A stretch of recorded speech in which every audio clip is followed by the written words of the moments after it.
Baik, selamat pagi. Hari ini kami akan melakukan presentasi dengan judul Sistem E-commerce dan Dampaknya pada Perilaku Konsumtif Mahasiswa. Studi pada Mahasiswa Pendidikan Ekonomi Angkatan 2020 Universitas Negeri Gorontalo.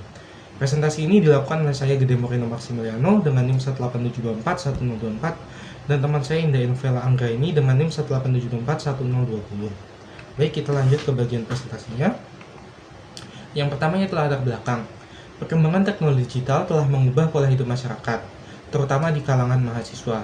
Banyaknya manfaat plus yang dihadirkan oleh e-commerce menjadi salah satu utama pendorong perubahan perilaku berbelanja.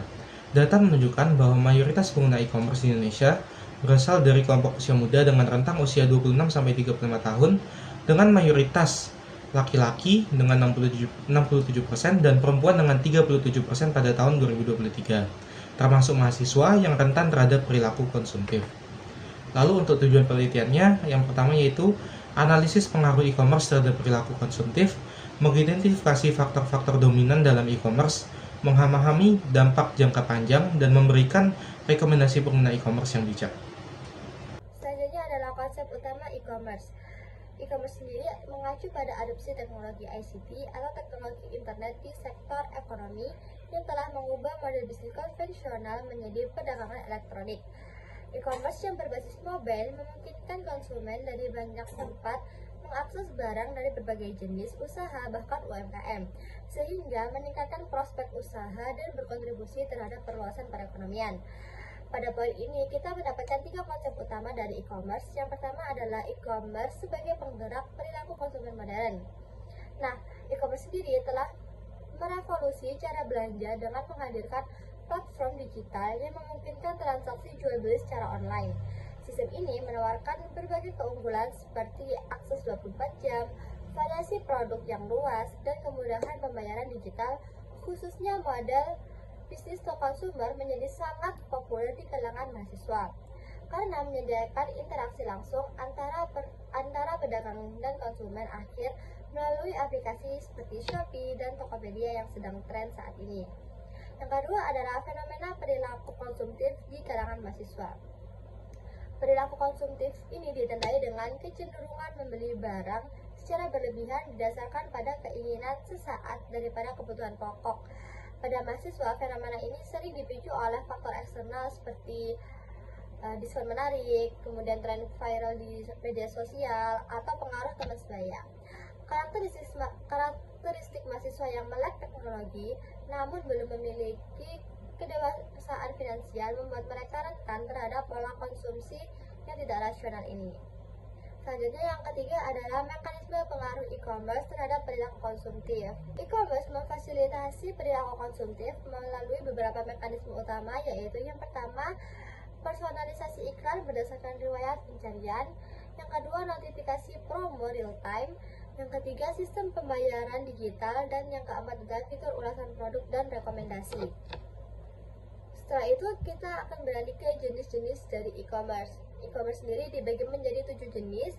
Yang pertama adalah business to business, yang kedua adalah business to consumer, yang ketiga consumer to consumer, yang keempat consumer to business, yang kelima adalah business to administrator, yang keenam adalah consumer to administrator, dan yang terakhir adalah online to offline.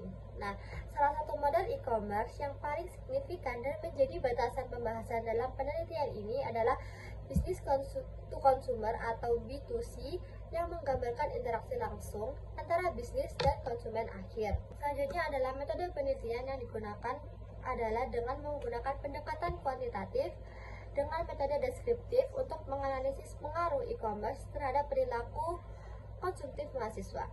Data diperoleh melalui kuesioner online yang disebarkan kepada 61 mahasiswa angkatan 2020 jurusan Pendidikan Ekonomi Universitas Gorontalo yang dipilih secara acak sederhana dari total populasi sebanyak 154 orang mahasiswa.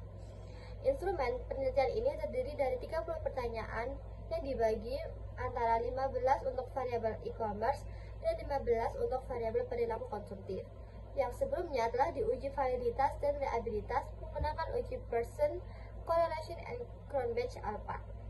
Analisisnya telah dilakukan dengan regresi linear sederhana menggunakan software SPSS versi 2.1.0 yang dilengkapi dengan uji normalitas atau Kolmogorov-Smirnov dan diuji linearitas untuk memastikan kekayaan model. Hasil analisis kemudian diinterpretasikan untuk menguji hipotesis dan melihat sejauh mana e-commerce memengaruhi perilaku konsumtif mahasiswa. Selanjutnya ada temuan utama. Yang pertama adalah pengaruh signifikan e-commerce terhadap perilaku konsumtif. Yang kedua, tingkat kontribusi e-commerce. Yang ketiga, profil perilaku konsumtif mahasiswa dan pola konsumsi tidak rasional. Dan yang terakhir adalah faktor e-commerce yang paling berpengaruh. Baik, untuk bagian selanjutnya itu pengaruh signifikan e-commerce terhadap perilaku konsumtif. Hasil analisis regresi linear sederhana menunjukkan persamaan Y sama dengan 36,332 tambah 0,190x yang mengindikasikan bahwa setiap peningkatan satu satuan dalam penggunaan e-commerce akan meningkatkan perilaku konsumtif sebesar 0,190 satuan atau 19%. Nilai signifikan 0,049 membuktikan bahwa pengaruh ini bersifat signifikan secara statistik. Berikut tabel 8 hasil uji regresi linear sederhananya. Baik, untuk bagian selanjutnya yaitu tingkat kontribusi e-commerce dengan tujuan uji koefisien determinasi. Uji koefisien determinasi, uji Adjusted R2 ditetapkan untuk mengukur sejauh mana variabel-variabel independen memberikan pengaruh pada variabel dependen dengan variasinya. Selain itu, koefisien determinan R2 ditampilkan pada berikut ini. Bisa dilihat R-nya sebanyak 0,254, R-square-nya sebanyak 0,064, adjusted R-square-nya sebanyak 0,048, dan standard error di estimate sebanyak 6,813. Baik, untuk bagian selanjutnya, profil perilaku konsumtif pada mahasiswa. Sesuai dengan skala pengukuran instrumen, peneliti mengkategorikan distribusi frekuensi variabel perilaku konsumtif ke dalam 6 kelas interval berdasarkan data deskriptif masing-masing variabel. Tabel di bawah ini menampilkan distribusi frekuensi untuk variabel perilaku konsumtif. Bisa dilihat dari skor intervalnya dan frekuensinya. Lalu selanjutnya, yaitu faktor e-commerce yang paling berpengaruh. Bisa dilihat dari skala segitiga tersebut. Yang pertama yaitu adanya diskon dan promo menarik. Lalu kedua ada kemudahan pembayaran digital. Dan pengaruh ulasan dan rekomendasi produk. Lalu untuk pola konsumsi tidak rasionalnya, pertama ada tekanan teman sebaya, tergiur iklan, tren viral, dan juga media sosial. Dampak negatif yang dihasilkan adalah yang pertama gangguan manajemen keuangan pribadi, seperti pola belanja impulsif yang menyebabkan pengeluaran tidak terkontrol dan perubahan sikap menjadi lebih boros. Kemudian yang kedua adalah pembentukan perilaku konsumtif berkelanjutan. Dengan adanya promo atau diskon akan berdampak menjadi kebiasaan belanja emosional dan kecenderungan membeli karena faktor viral dan mengikuti tren sosial media. Kemudian yang ketiga adalah dampak psikologis, seperti dengan munculnya rasa tidak puas terus-menerus dan ketergantungan pada kepuasan instan melalui belanja online. Kemudian yang keempat adalah masalah akademik dan produktivitas, seperti mengganggu waktu belajar yang teralihkan untuk eksplorasi platform e-commerce. Kemudian penurunan fokus akibat terlalu sering memantau promo atau diskon. Yang terakhir adalah dampak sosial yang dihasilkan adalah seperti potensi konflik dengan keluarga akibat pengeluaran berlebihan karena perubahan perilaku konsumen menjadi perilaku konsumtif. Nah, saran untuk mahasiswa sendiri adalah yaitu dengan cara perilaku konsumtif pada mahasiswa dapat diminimalisir, yaitu dengan menjadikan faktor-faktor yang mempengaruhi perilaku konsumtif seperti kemudahan dalam mengakses teknologi dan internet, misalnya pengaruh media sosial dan digital marketing, diskon dan promosi dari e-commerce, kemudahan metode pembayaran digital, serta pengaruh teman sebaya dan lingkungan sosial sebagai tolak ukur dalam aktivitas belanja, sehingga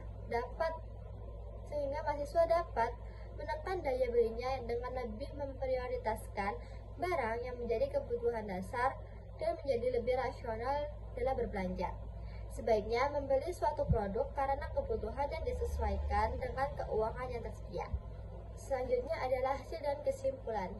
Berdasarkan hasil penelitian yang sudah dijabarkan, maka implikasi yang bisa disampaikan adalah mudahnya penggunaan e-commerce oleh mahasiswa akan berpotensi menimbulkan perilaku boros dan sulit untuk mengontrol keinginannya akan suatu barang yang secara berlebihan, sehingga mencerminkan perilaku konsumtif yang tidak baik.